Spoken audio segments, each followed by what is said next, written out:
मैं coming sir. कम इन। नमस्ते sir. नमस्ते, बैठिए Prashant. Thank you sir. Prashant, Covid बीमारी फिर से बहुत तेजी से फैल रही है, यस सर। इसलिए सरकार की गाइडलाइन का पालन बहुत ज़रूरी है। इसलिए आपकी कुर्सी यहाँ से 2 गज से ज़्यादा दूरी पे रखी गई है। Yes sir. सुनने में कोई दिक्कत तो नहीं आ रही है? कोई दिक्कत नहीं सर। मास्क भी हम लोग इस्तेमाल कर रहे हैं। Yes sir. लेकिन बातचीत करने के लिए आप मास्क हटा सकते हैं, ओके सुरक्षित सर। दूरी पे हैं आप। Thank you sir. अपनी जाति या संप्रदाय का संकेत किए बगैर कमीशन के मेंबर्स को अपना परिचय दीजिए। सर मैंने 2016 में इविंग क्रिश्चियन कॉलेज इलाहाबाद से BSc स्नातक, तत्पश्चात मैंने 2019 में लॉ स्नातक किया है। उसके साथ ही मैं सिविल सर्विस की तैयारी कर रहा हूँ। 2019 में आपने लॉ किया है। Yes sir. ये बताएं कि ये विधि शास्त्र का जो समाज शास्त्रीय सिद्धांत है, यस सर। ये क्या है? सर इसका समाजशास्त्री सिद्धांत यह है कि अगर विधि जो है, अगर समाज में किसी व्यक्ति कोई गलत कृत्य करता है तो उसको दंड देना होगा, तो इससे समाज में एक नियंत्रण स्थापित होता है। तो ये है सर। बस इतनी बात है?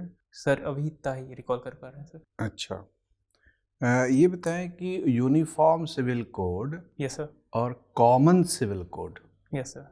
में कुछ फ़र्क है कि कहीं बस एक ही चीज़ के 2 नाम हैं? सर थोड़ा अंतर है सर। जैसे यूनिफॉर्म सिविल कोड होता है कि कोई भी जाति धर्म या कोई भी हो, उसके सबके लिए सेम ही होना चाहिए कोड।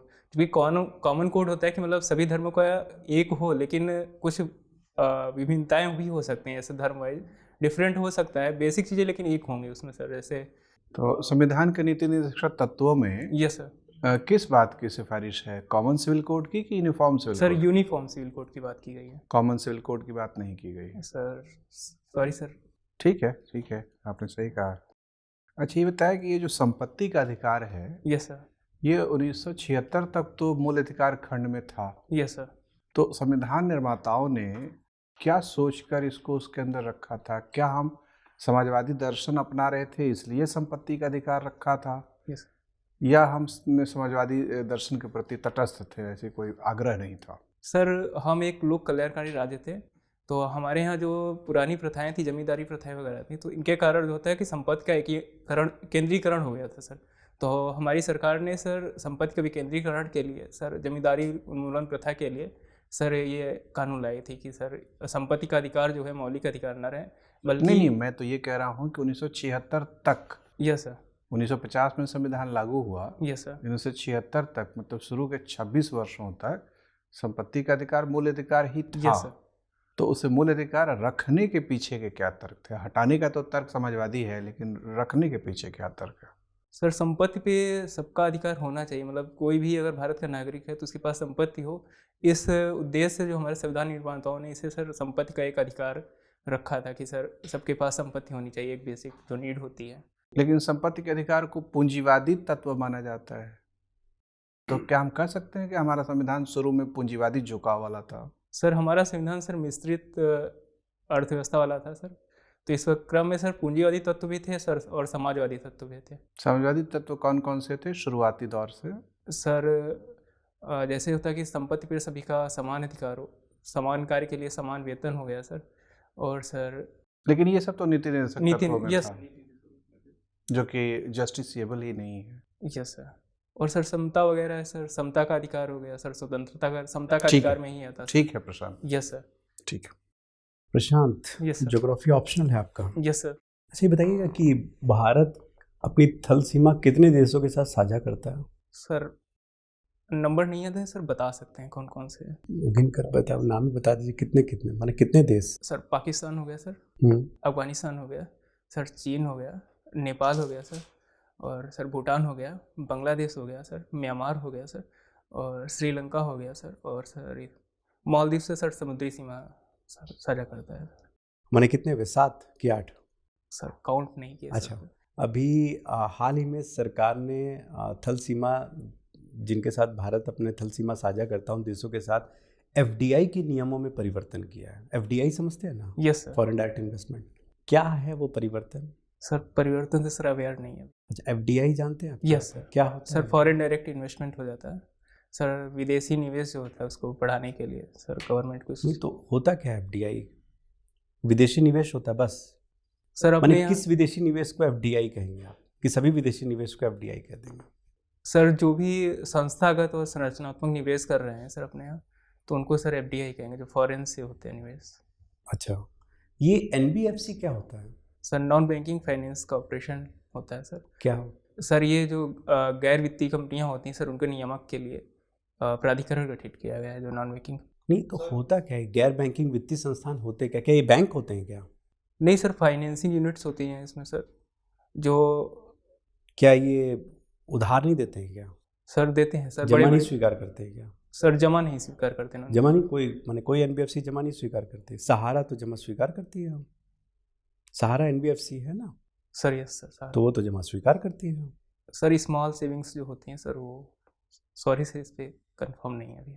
अच्छा, देख लीजिएगा। ये अभी हाल ही में एक बड़ा चर्चा में आया था कि सुएज नहर में एक जहाज फंस गया था। यस। जहाज का नाम पता आपको? सर एवरग्रीन था सर। एवरग्रीन? एवरग्रीन तो कंपनी था सर। एवरगिवन। Yes sir. अच्छा, ये सुएज नहर जो है किन दो सागरों को जोड़ती है आपस में? सर ये भूमध्य सागर और सर लाल सागर को जोड़ती है। लाल सागर लाल क्यों? सर सराउंडिंग रीजन्स जो होते हैं वहाँ पे रेजिक सर उसके चारों ओर जो स्थल क्षेत्र है सर, वो शायद मरुस्थली है, इसके कारण वहाँ की जो मृदा होती है सर लाल। ये कारण है कि एल्गी वहाँ पर है सर? कुछ इससे अवेयर नहीं है सर, सॉरी। अच्छा, ये बताइए कि अभी उत्तर प्रदेश विधान परिषद में हाल ही में प्रोटेम स्पीकर अपॉइंट किए गए हैं। Yes sir. कौन है वो? सर माननीय भूपेंद्र चौधरी जी है sir. Bhupendra Singh are you sure? देख लीजिए, सुन लीजिए आप कि मानवेंद्र सिंह। हाँ thank you sir, Manvendra sir. ठीक है, ये बताइए कि जीएसपी सुना है आपने? हाँ सर। क्या है ये जीएसपी?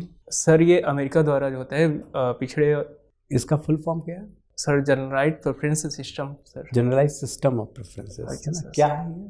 सर इसमें जैसे कुछ जो पिछड़े राष्ट्र होते हैं सर, जो उनके निर्यात आयात जो होता है, जैसे अमेरिका में आयात करते हैं, तो उनके सर कुछ वस्तुओं पे छूट दी जाती है कि आप अगर इस मानक में आते हैं तो आपको छूट दी जाएगी, कि आप कुछ वरीयताएँ दी जाती हैं सर निर्यात आयात में सर। भारत अभी इसका भाग है? सर भारत को पिछले वर्ष सर हटा दिया गया है जीएसपी से। हटा दिया? क्यों हटा दिया गया? सर अमेरिका का कहना है कि भारत अब एक विकसित देश में शामिल हो गया है। विकसित देश है भारत? अब विकसित देश हो गया? सर उनका मानना है कि सर मतलब भारत जो है विकसित हो रहा है, मतलब तो उसको मतलब जो क्या है उनके विकसित का पैमाना क्या है? अगर आप विकसित मानते हैं तो विकसित का पैमाना सर उनके अनुसार ये बताया गया है सर कि जैसे है कि अपने यहाँ सर जीडीपी का है वो बढ़ रहा है, जीडीपी कंट्रीब्यूशन बढ़ रहा है, और सर है कि ये कई जो इंटरनेशनल ऑर्गेनाइजेशन है उनका मेंबर है, और सर ये भी तर्क दिया गया था सर कि इसका जो इंटरनेशनल ट्रेड है वो भी। अच्छा प्रशांत, एक बात बताइए कि यस सर, कोविड-19 के दौरान अर्थव्यवस्था को सुधारने के लिए सरकार ने जो कदम उठाए हैं, यस सर, उनमें से कोई ऐसे 3 कदम बताइए जिसके द्वारा हम अपने 5 ट्रिलियन की अर्थव्यवस्था का जो सपना हमारा है उसको हम अचीव कर सकें। सर जो टारगेट है सर, आत्मनिर्भर भारत अभियान चलाया जा रहा है सर। आत्मनिर्भर भारत और सर कोविड के कारण जो महामारी है उसको वैक्सीनेशन का काम बहुत तेज़ी से किया जा रहा है, ताकि सब जो अर्थव्यवस्था है पुनर्बहाली की ओर लौट सके। आपको मिला वैक्सीन? सर अभी हम उस एज ग्रुप में नहीं आते हैं जिसमें सरकार ने अनुमति अभी दी तक है। आज तक अगर माने तो कितने लोगों को वैक्सीन मिल चुका है? सर लगभग 6.5 करोड़ लोग को है। मैंने तो सुना 4 करोड़। सर शायद सर प्रथम डोज जो है सर वो 4.5 करोड़ को मिल चुकी है, और सर बाकी है मैंने मैं सही हूँ कि आप सही हैं? सर जहाँ तक मैं रिकॉल कर पा रहा हूँ सर 6.5 करोड़ है। अच्छा चलिए ठीक है सर। प्रशांत। Yes sir. आप तो लॉ आपने पढ़ी हुई है। Yes sir. मुझे ये बताइए कि कानून का शासन, rule of law, yes sir, इसका क्या मतलब है? सर कानून के शासन का तात्पर्य है कि कानून सबके लिए समान होगा, उसके साथ किसी के साथ भेदभाव नहीं करेगा, चाहे गरीब हो चाहे अमीर हो। फिर भी ऐसे कुछ कानून देखते हैं, जैसे अगर फ़र्ज़ कीजिए SC/ST prevention of atrocities act 1989, क्या ये सभी लोगों के साथ समान बर्ताव करता है? सर हमारा जो आर्टिकल 14 है वो समान वित्तीय समाज समता और समान संरक्षण दोनों की बात करता है। तो जहाँ समान संरक्षण की बात आती है sir, same level field playing provide करने के लिए, तो सर वहाँ पे हम कुछ वर्गों के लिए जो पिछड़े हैं उनके लिए हम आरक्षण का प्रोविजन करते हैं सर। अच्छा, वहाँ आपको लगता है कि कानून का शासन फिर भी है, समान है? यस है, लेकिन उनको कुछ एक्स्ट्रा प्रोटेक्शन दी गई है क्योंकि उसकी ज़रूरत है। ठीक है, मुझे ये बताइए कि कानून कड़े होने चाहिए या उनका कड़ाई से पालन किया जाना ज़्यादा ज़रूरी है? इनमें से एक ही विकल्प अगर हो हमारे पास, या तो आप कड़े कानून बना सकते हैं, या फिर कानून थोड़े फ्लेक्सिबल ईजी रहेंगे लेकिन उनका बहुत ही कड़ाई से पालन किया जाएगा। क्या बेहतर विकल्प है? सर कानून जो है वो सर कड़ाई से उनका पालन होना चाहिए सर, क्योंकि जब कानून सर कड़े ही रहेंगे सर, उनका कोई फॉलो नहीं करेगा तो सर ऐसा जरूरी है। जैसे सर कई मामलों में देखा जाता है आप सर, बना दीजिए उसके बाद, मतलब कि चोरी पे आपने मतलब कैपिटल पनिशमेंट रख दिया तो लोग तो डरेंगे ना। बताइए कानून का पालन किस लिए होता है?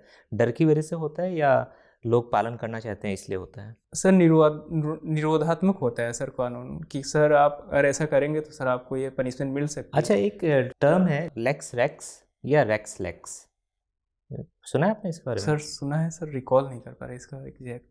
अच्छा ठीक है, आप क्या अंदाज़ा लगाना चाहेंगे?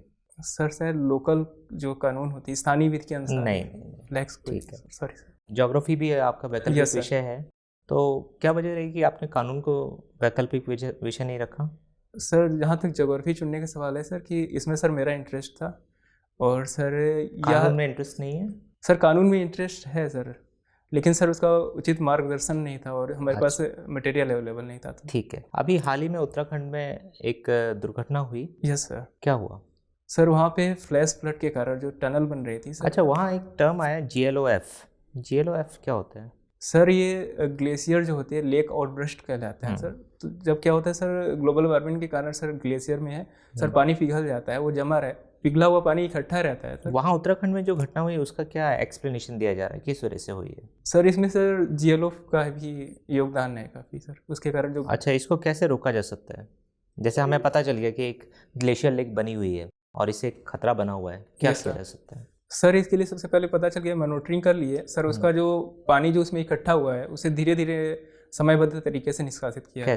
जैसे कोई रिवर्स होती हैं उसके आसपास जहाँ से निकलती हैं, या कोई डैम वगैरह होता है, तो सर थोड़ा थोड़ा पानी करके छोड़ा जाता है। अच्छा, मुझे ये बताइए कि कौन से विश्व के ऐसे महाद्वीप हैं जिनसे ये ट्रॉपिक ऑफ कैंसर, इक्वेटर और ट्रॉपिक ऑफ कैप्रिकॉर्न तीनों पास करते हैं? यस सर, ये अफ्रीका महाद्वीप है। अफ्रीका महाद्वीप। मुझे बता सकेंगे कुछ देशों के नाम जहाँ से टॉपिक ऑफ कैंसर निकल रहा है? एक एक नाम बताइए देश का। सर पूरे कंट्री का मतलब सिर्फ एक देश का, कि हाँ अफ्रीका में इस देश से टॉपिक ऑफ कैंसर पास कर रहा है, इससे इक्वेटर पास कर रहा है, इससे टॉपिक ऑफ कैप्रिकॉर्न।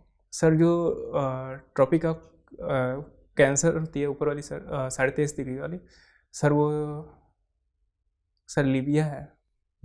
और उसके सारे बताएं? नहीं, एक ही काफ़ी है। और इक्वेटर? और सर ये भूमध्य इक्वेटोरियल है सर, वो गैबन से पास करती है। अच्छा।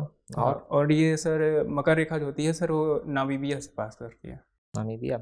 Yes sir. अच्छा, मुझे ये बताइए कि नेशनल वाटरवे 1 जो है, यस सर, वो कहाँ से कहाँ तक है? सर ये इलाहाबाद से हल्दिया तक का है सर। इलाहाबाद से हल्दिया? यस। या हल्दिया से इलाहाबाद बोला जाता है इसको? यह कैसे लिखा जाता है इसको? सर इलाहाबाद से हल्दिया। श्योर है एकदम? Yes sir. अच्छा, मुझे बस मेरा आखिरी सवाल आप ये बताइए कि गंगा नदी जो है, यस सर, ठीक है, ये उत्तर प्रदेश के कितने जिलों से होकर गुजरती है?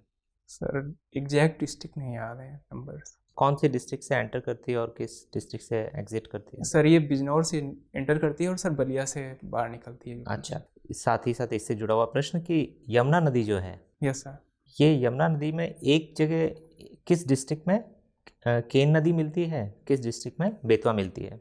सर बेतवा नदी जो है सर हमीरपुर डिस्ट्रिक्ट में मिलती है, और सर केन नदी जो है सर बांदा डिस्ट्रिक्ट में मिलती है। ठीक है। और जो अभी इंटरलिंकिंग रिवर प्रोजेक्ट है केन बेतवा, इसमें सबको पता है कि पन्ना टाइगर रिजर्व तो खतरे में आ रहा है। इसके अलावा भी 2-3 वाइल्ड लाइफ सेंचुरीज है वहाँ, नाम बता सकते हैं किसी का? सर चंबल जो है, चंबल। ठीक है सर। प्रशांत, रवांडा एक देश है जहाँ की आधी से ज़्यादा सांसद के पद पर महिलाएं हैं। 61% महिलाएं हैं वहाँ। आप बता सकते हैं कि रवांडा के अलावा और कौन सा देश है या कौन से देश हैं जहाँ की आधी से ज़्यादा सांसद महिलाएं हैं, मतलब 50% से ज़्यादा सांसद महिलाएं? सॉरी सर याद नहीं। अच्छा, ये बता सकते हैं, लॉ आपने पढ़ा होगा, मिताक्षरा क्या होता है? सर ये हिंदू जो कानून होते हैं, हिंदू पर्सनल लॉ है, उसके सर ये बेस है सर। मिताक्षरा जो होती है हिंदू विधि का आधार है सर। मिताक्षरा किसने इसकी रचना की थी? सर राजशेखर जी हैं शायद सर, कंफर्म नहीं है सर। कंफर्म नहीं है? यस सर, राजशेखर जी। विज्ञानेश्वर का क्या कोई संबंध है इससे? यस सर है। अच्छा, और दाया भाग क्या होता है? सर ये भी हिंदू विधि का भाग है सर। इसमें 2 भाग हैं, मिताक्षरा और दाया भाग से लिए गए हैं कई सारे। तो दोनों में क्या फ़र्क है? जैसे अगर हम कहें कि महिलाओं को संपत्ति का अधिकार किस फैमिली लॉ में मिला है? मिताक्षरा में मिला है कि दाय भाग में? सर दाय भाग में मिला है सर। मिताक्षरा में मिला ही नहीं है कि अवशिष्ट है?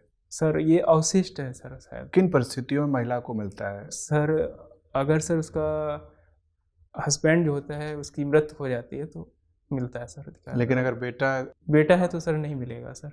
बेटा जवान है तो नहीं मिलेगा? Yes sir. तो हस्बैंड भी गुजर जाए, बेटा भी गुजर जाए?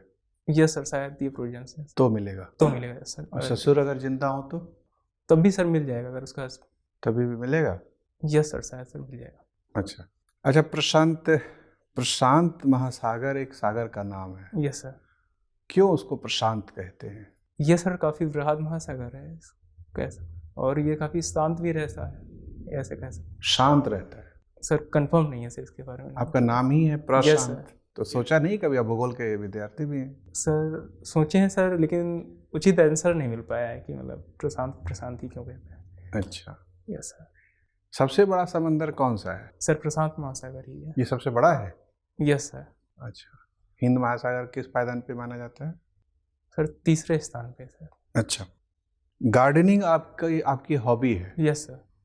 क्या फ़ायदा होता है बागवानी से? सर एक तो सर पर्यावरण को फायदा होता है, और सर जो होता है कि हमें जो है मानसिक शांति मिलती है जब भी हम अपने गार्डन में जाते हैं, तो सर वो मानसिक शांति की अनुभूति देता है। सर जब हम एक पेड़ को लगाते हैं सर, जब वो फल देता है तो उसमें जो मेहनत लगती है, जब फल प्राप्त होता है सर, हमें वो बहुत खुशी देता है सर। पुराने शासक बागवानी में बड़ी दिलचस्पी रखते थे, गार्डन, बड़े गार्डन लगाते थे। Yes sir. आजकल के लेकिन शहर की जो बनावट है उसमें गार्डन पर पर्याप्त वजन दिया जा रहा है? सर अभी जो नियोजित सिटी होती हैं सर, तो उसमें सर ग्रीन स्पेस का महत्व दिया जा रहा है सर। अब दिया जा रहा है? Yes sir. अगर जो सर प्लांट सिटी होती है तो सर उसमें गार्डनिंग का है महत्व सर। पार्क वगैरह कॉलोनीज में बन रहे हैं काफ़ी अच्छे। पार्क में और गार्डन में फ़र्क है? सर गार्डन एक कई सारे पौधों या पेड़ पौधों से मिलकर बनता है सर। पार्क जो होता है उसमें टहलने या घूमने का स्पेस भी हो सकता है सर। बगीचे में सर पेड़ ही पेड़ हो सकते हैं सर वो। ठीक है प्रशांत, आपसे बातचीत करके अच्छा लगा। आप इंटरव्यू हो गए, जा सकते हैं सर। Thank you sir. बैठिए। Thank you sir. प्रशांत, आपने पहले भी आयोग में इंटरव्यू दिया है? Yes sir. देखिए, कुल मिलाकर आप अच्छे बहुत पैमाने पर दिख रहे हैं, अच्छे दिख रहे हैं, क्योंकि आप ईमानदार नज़र आते हैं, सौम्य नज़र आते हैं, बैठने की भंगिमा आपकी अच्छी है, प्रवेश भी अच्छा था। वो जो शिष्टाचार संबंधित बातें जो करनी थी वो सब आपने पूरा किया, वो अब आपके पास अनुभव है। प्रश्नों का जवाब देने का प्रयास निरंतर कर रहे हैं, प्रश्न से भाग नहीं रहे, प्रश्न समझने की दक्षता भी आप में है। जो प्रश्न पूछा जा रहा है उसको आप समझ पा रहे हैं।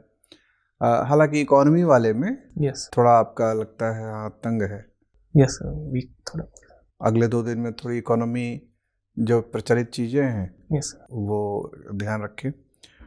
प्रोटेम स्पीकर का नाम लेने में ध्वनि सामी की वजह से आपने गलत नाम ले लिया। Yes sir.